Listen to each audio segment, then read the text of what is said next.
అందరికీ కార్తీక పౌర్ణమి శుభాకాంక్షలు.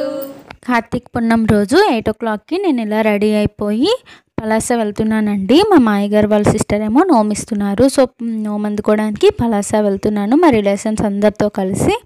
అలా వెళ్ళాక అక్కడ కోయిల్లో అనమాట అరేంజ్మెంట్స్ అన్నీ చేసేసారు. ఆ రోజు కార్తీక సోమవారం కదా, చాలా అంటే చాలా రష్గా ఉంది. చాలా జనాలు కూడా ఉన్నారనమాట. అందరూ మాత్రం మాస్క్స్ అవి మాత్రం యూజ్ చేస్తున్నారు. చాలామంది అయితే లైట్ తీసుకున్నారు. ఈ నోము పేరేమో కైలాస్ గౌరీ నోము అండి. ఇస్తున్న ఆంటీ ఏమో మా మాయగారు వాళ్ళ సిస్టర్ అనమాట. వాళ్ళు పలాసలో ఉంటారు. ఈ నోము మ్యాక్సిమం శివాలయాల్లోనే ఇస్తారు. శివాలయాల్లో మేము అక్కడికి వెళ్ళాక చాలా అంటే చాలా రష్గా ఉంది. ఈ నోము మొత్తం అందరికి ఇచ్చినంత వరకు మాట్లాడకూడదు అంటండి. మాట్లాడకూడదు, తినకూడదు. ఆ విషయం మన అందరికీ తెలిసిందే, కానీ మాట్లాడకూడదని మాత్రం నాకు అక్కడికే వెళ్ళాక తెలిసింది. నాకు పెద్దగా ఈ వ్రతాలు నోములు అంత తెలియదండి. ఇదే ఫస్ట్ టైం కూడా నేను మ్యారేజ్ అయ్యాక నోము అందుకోవడం, కైలాస్ గౌరీ నోము. నాకు చాలా బాగా అనిపించింది. ఇది ఇచ్చే ముందు మనకి ముందుగా కుంకుమ బొట్టు పెట్టి, చందనం రాసి, పువ్వు పెట్టి, దోసిట్లో పసుపు కుంకుమ పెట్టి మనకి ముస్తాబు సామాన్లు ఇచ్చి ఇలా అందిస్తారనమాట. లాస్ట్కి దీవిస్తారు. I feel happy. నాకు బాగా నచ్చింది. మా తోటకోడలండి చెప్పా కదా, మా అందరం కలిసి వెళ్ళామనేసి నేను వాళ్ళతో పాటే వెళ్ళానమాట. నాకు ఆ ట్రిప్ కూడా చాలా బాగా నచ్చింది. చాలా సింపుల్గా హ్యాపీగా అయిపోయింది అనమాట. తర్వాత మేము అక్కడే ఆంటీ ఎవరైతే నోమిస్తున్నారో వాళ్ళ ఇంట్లోనే టిఫిన్లు చేసేసి అక్కడే శివాలయంలోనే దర్శనం చేసేసుకున్నాం అనమాట. శివుడిని దర్శనం చేసేసుకుని రెడీ అయిపోయాము. మళ్ళీ ఇంటికి వచ్చినప్పటికి 10:30 అలా అయిపోయింది. మేము యాక్చువల్గా ఈ ప్లాన్ అయ్యాక రాయవలస వెళ్దామని అనుకున్నామండి, కానీ వచ్చినప్పటికీ అలా ఎంత లేట్ అయిపోయింది కదా. సో రాయవలస ప్లాన్ అయితే క్యాన్సిల్ అయిపోయింది. నెక్స్ట్ మండే ఏమో వెళ్ళొచ్చేమో అనుకుంటున్నాను. నోములు అయిపోయాక శివాలయంలోనే మేము ఇలా దీపాలు పెట్టేశాము. ఇలా మా చిన్నత్తమ్మ గారు మా తోటకోడలు కలిసి అందరం కలిసి హ్యాపీగా అయిపోయిందండి. తర్వాత ఇంటికి వచ్చేసాను. ప్రసాదం కోసం పానకం తయారు చేద్దాం అనుకుంటున్నాను. పాలు బాగా వేడెక్కిపోయాయి. అప్పుడు నేను కొద్దిగా పెరుగు తీసేసి వేసేసాను. అందులో పాలు ఇరిగేయడానికి నేను ఎదురు చూశాను. అయిపోయింది. చూసారా, జిన్నుకు జిన్ను నీళ్ళకు నీళ్ళు అలా సెపరేట్ అయిపోయాయి. మనం ఇప్పుడు షుగర్ తీసేసుకొని అందరూ కలిపేసుకోవాలి.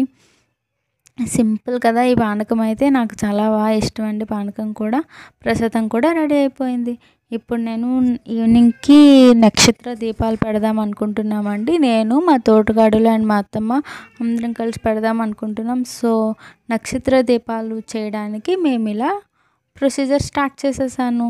గోధుమ పిండి తీసేసుకున్నాను. మీకు ఏ కలర్ నచ్చితే ఆ కలర్ రంగులు వేసుకోండి. అవైలబిలిటీ ఉన్న రంగులు వేసేసుకోవచ్చు. ఈవెన్ యూ కెన్ యాడ్ కుంకుమ అండ్ పసుపు ఆల్సో. ఇలా వేసేసుకొని నీళ్ళు వేసేసుకొని మనకు తెలిసినగా గట్టిగా అంటే చాలా గట్టిగా ముద్ద కలపాలి. పూరి ముద్ద కంటే గట్టిగా కలపాలండి. చూసారు, ఇలా కలుపుకొని చిన్న చిన్న బాల్స్లా తీసేసుకొని మనం చపాతీలా పామేసుకోవాలి.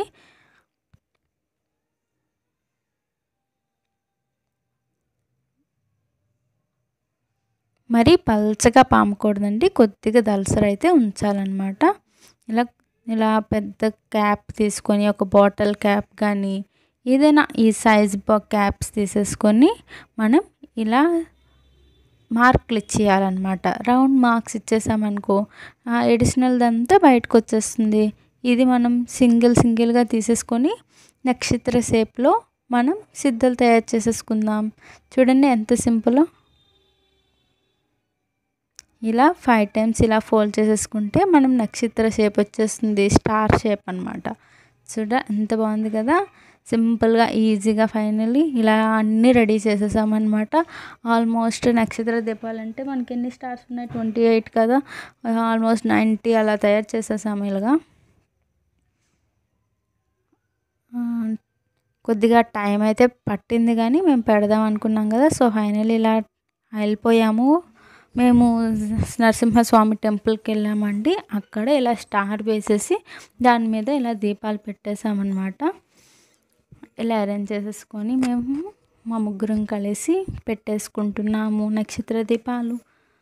సో సో ఫైనల్లీ ఆ రోజు అయితే ఇలా జరుగుతూనే ఉంది.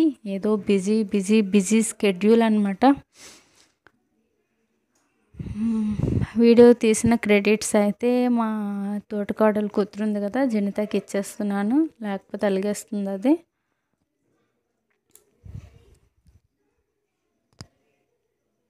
అయిపోయే పంతులు గారు కూడా ఉన్నారు పక్కనే. అతనేమో స్టార్స్ అవే నక్షత్రాల నేమ్స్ చెప్తుంటే మేమేమో పెట్టేసుకుంటున్నాం అనమాట.